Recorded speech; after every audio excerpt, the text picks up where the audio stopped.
AMD, Advanced Micro Devices. I never thought I would be a buyer of AMD stock. But my gosh, is a stock looking like a phenomenal opportunity now at this point in time, right? Now, in regards to AMD, you got to understand they got a few different business lines. Now, the main business line is data center, right? And data center, this has been a business that's been a little trailing NVIDIA. NVIDIA beat AMD to the punch, so AMD is going to be playing a lot of catch up in regards to this specific category, this big dog business in 2025 and 2026, right? And when you think about AI chips, think about this business line as well, right?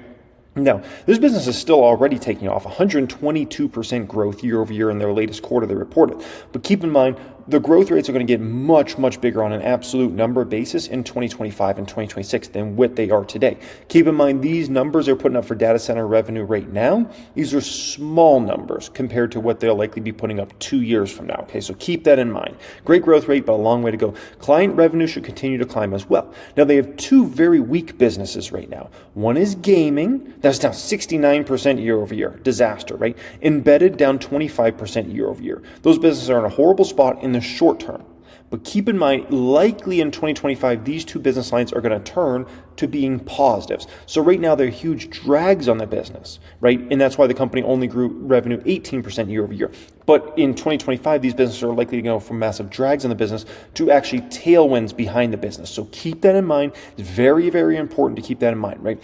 Additionally, you're going to likely see gross margins expand into the 60% plus range over the next 2 years as well. Check out NVIDIA's gross margins.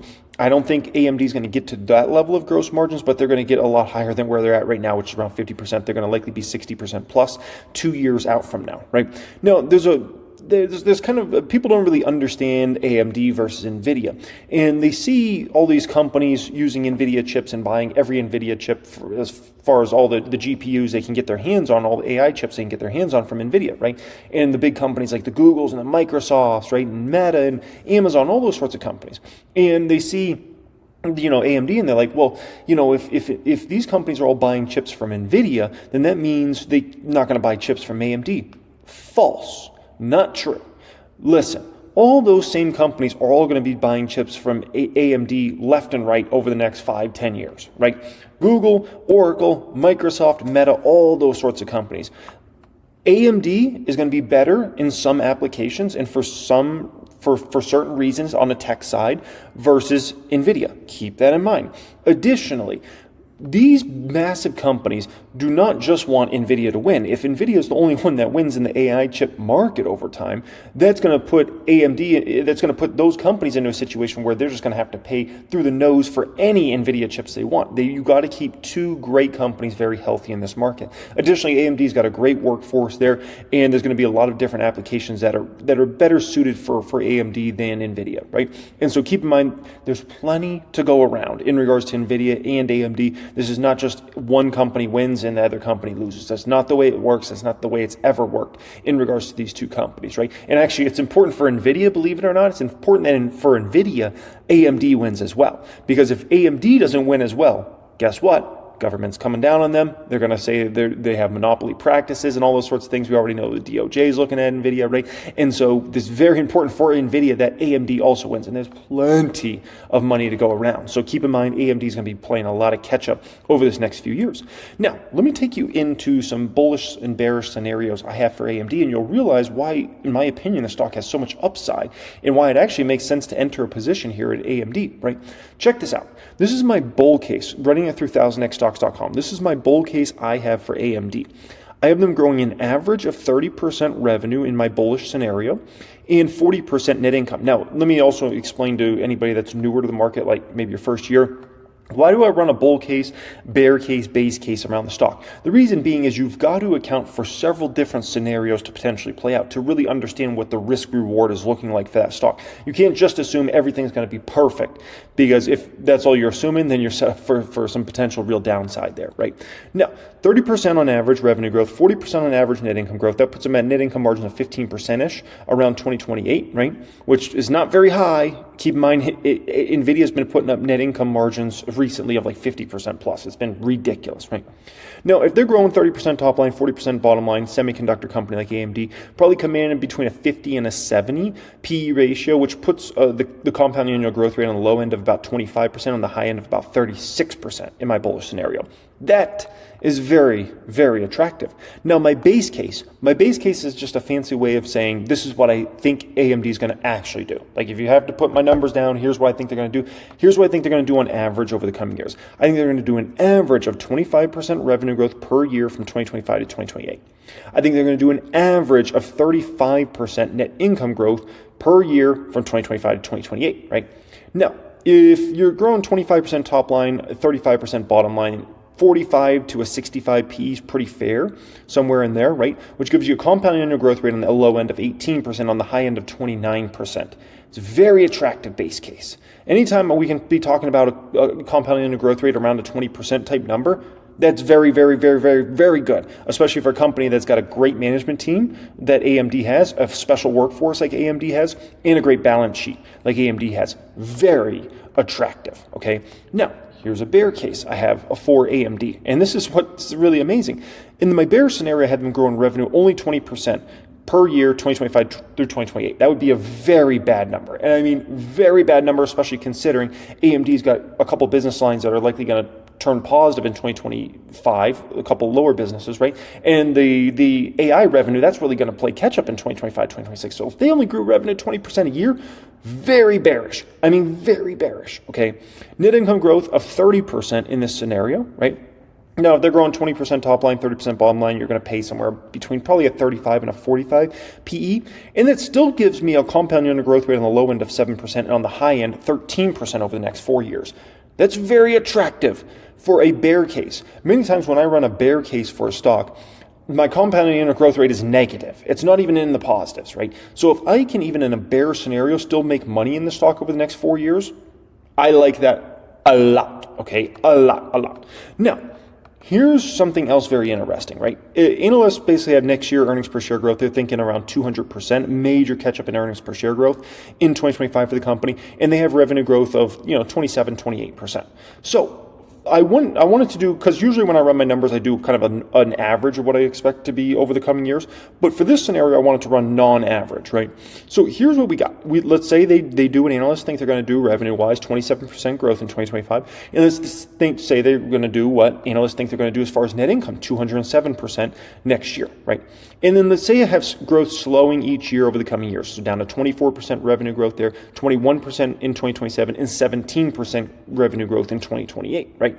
Then I have them getting no real, we can call it extra lift in regards to their bottom line, their net income. So net income, 24%, 21%, 17%, same exact numbers. That's actually kind of bearish, right? Now, the PE you're willing to pay for the stock will go down over time because the growth rate keeps going down, right? So let's say it's 55 to 75, then 45 to 55, 40 to 50 in 2026, 35 to 45 in 2027, and then 2028, let's say 30 to 40, somewhere in that range, right? This gives me a compound annual growth rate on the low end of about 20% and 29% on the high end, with the most money being made really over this next 2-year span in regards to AMD, if we're going to go with non-average numbers over the coming next few years, right? So the moral of the story is here in regards to AMD is this stock is a buy. It's a buy, and it's a very attractive buy right now. And I've never been a shareholder of AMD, but gosh, I think I got to get a position started here very soon. Hey, it's Jeremy. I hope you really enjoyed that clip here today. Listen, there are 3 main areas a long-term investor has to understand. You have to understand financial statements, income statements, balance sheets, cash flows. You have to understand and master portfolio management. And you have to have the ability to project what is possible for companies in the coming years. Bearish scenarios, bullish scenarios. All these skills can be learned, and that's the good news. And I'm still just a regular guy who's out here. I just have a lot of passion for the market. I've learned a lot over the last 15 years. I had a tremendous amount of success, and I have a dedication to teaching people everything I have learned in the past 15 years. If I can do it, you can do it too. You can learn all that's required to become a great investor in my private group. The application is going to be down there in the description area. You can click on that, fill out an application, join us in the private group, get access to all my best course curriculums, teaching you everything that I got in my head. and you get ability to join our 6-figure, 7-figure Hall of Fame. We have such a tremendous Discord. It is incredible. So once again, description area down there, there's a link. You can apply to join my private group in there. AMD, Advanced Micro Devices, $138 stock. This is not a stock I personally own, but my gosh, I've done a lot of work on the stock over the past, I would say, few weeks, and I think there's a big opportunity here in regards to AMD. Okay, so AMD, obviously, we're at the beginning innings of a decade-long, if not multi-decade cycle in regards to these incredible chips that can help AI in many different verticals. That's going to go way wider than just LLMs. Like everybody talks about large language models today, this is going to go way bigger than that. And obviously, NVIDIA's beaten AMD to the punch. And NVIDIA's the big dog in the market, right? It's approaching a $4 trillion market cap, and they've won. They've gotten first place, and they're going to continue to get first place. But just because they got first place doesn't mean no one else succeeds.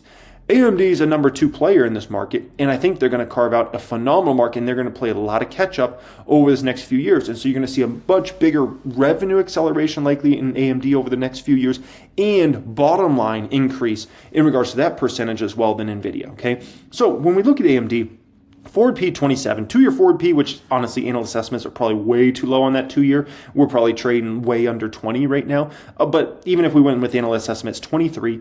Next year, expected earnings per share growth is over 200%. Next year, revenue growth expected is about 28%. Okay, keep those numbers in mind here, because you're going to see some projections here in just a moment and realize, oh gosh, like AMD is a pretty big opportunity, right? Now, when it comes to AMD, great balance sheet on this company, by the way, and it's just a phenomenal next decade ahead for this company. But this company is going to be on a rocket ship ride, specifically 2025 through 2027. So looking at 1000xstocks.com, we're taking analyst estimates for the coming quarters in here, right? And look at how that revenue is expected to skyrocket over the next several quarters. And I think that's going to play out all the way through 2027. Okay, keep in mind, after 2027, and AMD should definitely continue to grow revenues as well. It's just that rocket ship ride of just incredible growth is really going to be over this next few years. Now, additionally, if you look at what's expected to happen in regards to earnings per share, same exact phenomenon. We're about to see a skyrocketing in earnings per share, right? This is where we're at right now, and this is where we've been at for AMD, right? Now, check out these projections here and get ready to have your flapjacks flipped.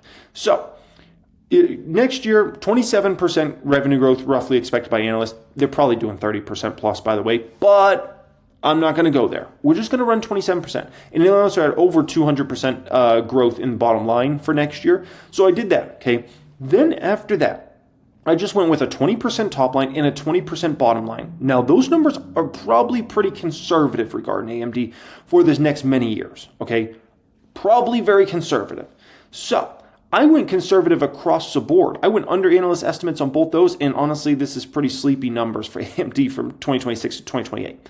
But you run those numbers, right? That puts them at net income margin around 27%, which is about half of NVIDIA's. NVIDIA's running a net income margin right now of like 50+%. It's ridiculous, right?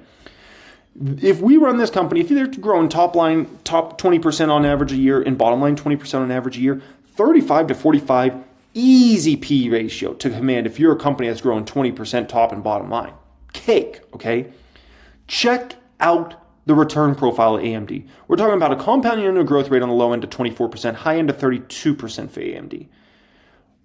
Oh boy. And I think I went with conservative numbers across the board. So, the moral of the story is Jeremy needs to get buying some AMD stock because, my gosh, pretty big opportunity there. Hey, it's Jeremy. I hope you really enjoyed that clip here today. Listen, there are 3 main areas a long-term investor has to understand. You have to understand financial statements, income statements, balance sheets, cash flows. You have to understand and master portfolio management. And you have to have the ability to project what is possible for companies in the coming years. Bearish scenarios, bullish scenarios. All these skills can be learned, and that's the good news. And I'm still just a regular guy who's out here. I just have a lot of passion for the market. I've learned a lot over the last 15 years. I had a tremendous amount of success, and I have a dedication to teaching people everything I have learned in the past 15 years. If I can do it, you can do it too.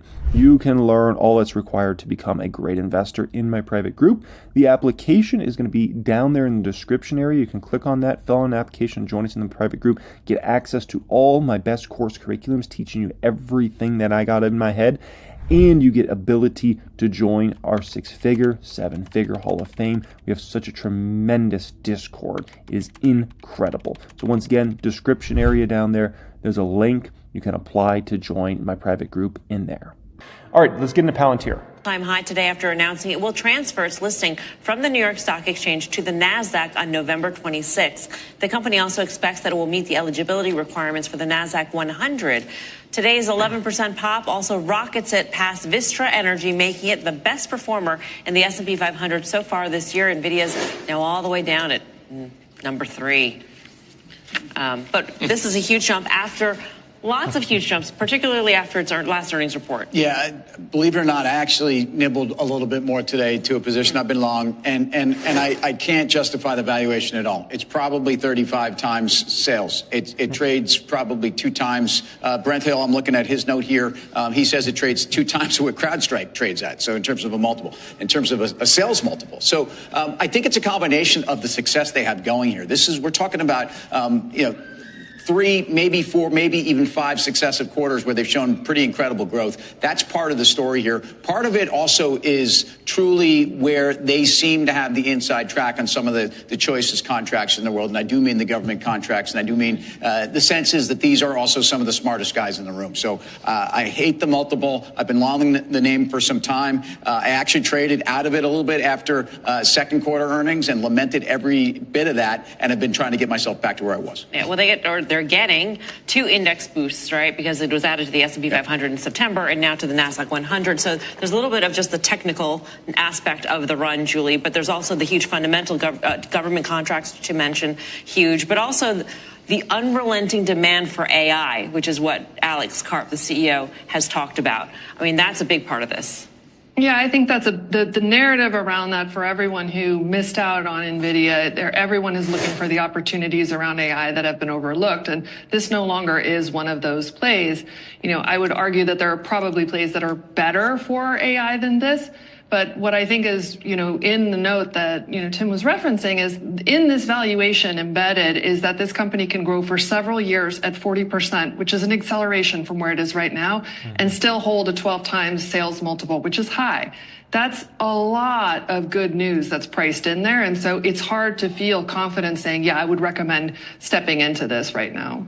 And that's why in regards to Palantir, and obviously as a Palantir shareholder who's done, phenomenal on this stock, I look at the stock myself and, I'll put it like this. Remember what I talked about before with NVIDIA, right? After this year, I see the gains in the stock price being tough for the next several years, like the next 2 to 4 years. I think gains are going to be tough to come by in NVIDIA, despite the business is going to keep expanding. This is exactly how I would describe Palantir, especially if the stock climbs to 70, 75 before year end. I think they'll set the stock up in just a brutal spot for the next, 2 to 4 years, where the business could be making tremendous progress, and they're growing like everybody expects them to grow, maybe even stronger. But you're really not getting any gains in the stock because people are just not willing to pay that valuation. Just every single time the stock goes up anymore, like you get sellers to come in and put a good amount of selling pressure on it, and a lot of people aren't willing to buy, despite however good the numbers are, just from the pure perspective of like the valuation so insane. And so I actually put NVIDIA and Palantir into the same camp, where I believe gains are going to be very tough to come by, basically after this year. Okay, so we'll see what plays out, but yeah. Beal camp on this one as well. Let's think about what didn't come up? The Department of Government Efficiency, DOGE, didn't come up here. 56% of their revenues is from the government. Do we think that revenue is going up or down or getting haggled? Do we have a person like Elon Musk, who is a tech-savvy guy? They're going to be cutting, though? I mean, I would think, if anything, that's an area where DOGE would say, hey, wave some more in. Or maybe you're doing it for X, and maybe you've got to do it for X minus 20%. I don't know. It's just something. Things look pretty peachy when I look at the chart and all the aspects of it. That would be the headwind I'd be worrying about. No, I agree. I mean, I don't know that it's, just the math. I can't get around. There's a lot of things where I can't get to the math, and it ended up being great at every step of the way. But this is one that's, I mean, if you want to do the value play, NVIDIA, I guess, relative to this. So that's where I am. Yeah, it definitely, it does remind me a little bit of Tesla, a la late 2020 into 2021, right? Of just kind of like a very euphoric feeling around it. I'm seeing comments from people about everybody's going to be using Palantir and every company's going to be using Palantir, and that might be true, but that's a big statement, right? And I used to see those same sort of comments end of 2020 going into 2021. Everybody's going to own a Tesla, right? And it's like, okay, maybe that's true, but I mean, that takes a long, long time for that to play out, right? And obviously then business models go through tougher spots, and it just happens. You don't always just grow perfectly to the sky. Like there's tough parts that come in there. So we'll see, but it's been a fun ride. I know that for sure. Okay. Hey, it's Jeremy. I hope you really enjoyed that clip here today. Listen, there are three main areas a long-term investor has to understand. You have to understand financial statements, income statements, balance sheets, cash flows. You have to understand and master portfolio management. And you have to have the ability to project what is possible for companies in the coming years. Bearish scenarios, bullish scenarios. All these skills can be learned, and that's the good news. And I'm still just a regular guy who's out here. I just have a lot of passion for the market. I've learned a lot over the last 15 years. I had a tremendous amount of success, and I have a dedication to teaching people everything I have learned in the past 15 years. If I can do it, you can do it too. You can learn all that's required to become a great investor in my private group. The application is going to be down there in the description area. You can click on that, fill out an application, join us in the private group, get access to all my best course curriculums, teaching you everything that I got in my head, and you get ability to join our 6-figure, 7-figure Hall of Fame. We have such a tremendous Discord. It is incredible. So once again, description area down there, there's a link. You can apply to join my private group in there. Okay, let's react to this one in regards to Palantir. Missiles within Russia for the very first time. You were prepared to come on and say you think defense, it might be under some pressure, defense stocks, I should say. Does today's news, does that change your opinion on that? I mean, not really. Over the long term, just because we have a Trump presidency doesn't necessarily, of course, mean that the world's going to become less dangerous. But I think it favors certain defense stocks over others. When you think of what Palantir has been doing the past year, I think they're going to be a favored defense stock compared to what we've seen historically from the traditional powers. If you're looking at Lockheed Martin, they're probably more at a risk of Elon Musk and Vivek doing their Department of Governmental Efficiency and their no-bid contracts that Lockheed Martin wins all the time. I think they're a bit more in danger than a Palantir would be, which is the new face of defense here in the U.S. All right. Palantir obviously had a very tough day yesterday. Yes, the new face of defense. Wow. They are getting really bullish on Palantir. Like, what a change, man. I mean, geez, 2 years ago, you couldn't find somebody to say something positive about Palantir. And now these folks are now calling it the face of defense? Oh, my gosh, what a change. What a change. Palantir obviously had a very tough day yesterday. Yes, they did. With this thesis in mind, I know you said you thought some of the traditional... It's a tough day? What? The stock's up like 5 billion%. Like, come on, man. Tough day yesterday? Like, put me to sleep. I didn't even notice. Oh, Palantir was down yesterday? Oh, I didn't even notice. To be clear, that's Lockheed Martin, Raytheon, and Northrop Grumman. You thought they'd be under some pressure. It seems like you still do. Yeah. And there's more trouble ahead for them potentially. After that big sell-off when it came to Palantir yesterday, is this a buy-the-dip opportunity in your mind? I think so. I mean, from a long-term perspective, Palantir is a very compelling company. I mean, they are doing some unique things. I think they are able to be more nimble than the big majors have been in the past. And more importantly, they're going to have some important defenders and advocates for their business in this new administration. All right. Moving on to some of the other things that we're focused on today, some Google news. Google under some pressure in the pre-market as well before this breaking news, just to be... Yeah, I mean, yesterday's move, it's just hilarious. Like, I mean, the stock is up so much. I mean, Palantir's up a ridiculous amount. Yesterday's move barely even registers. Year to date, the stock is up 274%. I mean, who cares? You know what I mean? Like, there's a big move. Oh, Palantir's down big. Oh, Palantir's down big. Palantir's down big. Palantir's down big. Palantir's down big. Palantir's down. Like, who cares? Like, oh my gosh. Like, If the stock goes to $40, okay, then we can talk about a big downward move. But give me a break. When this stock's trading $60 plus, but I saw some bears in regards to Palantir celebrating yesterday. They were celebrating because the stock was down, whatever it was, down 6% or 7% or whatever it was, right? Which was hilarious. Because all I was thinking was, now I really hope Palantir goes 70, 75, just to throw it in their face. Because I saw some of these folks on X and they were just celebrating, like, you know, it was the greatest thing ever that Palantir was down, after, even though it's up 270 something percent this year, right? And it just was just hilarious to see this play out.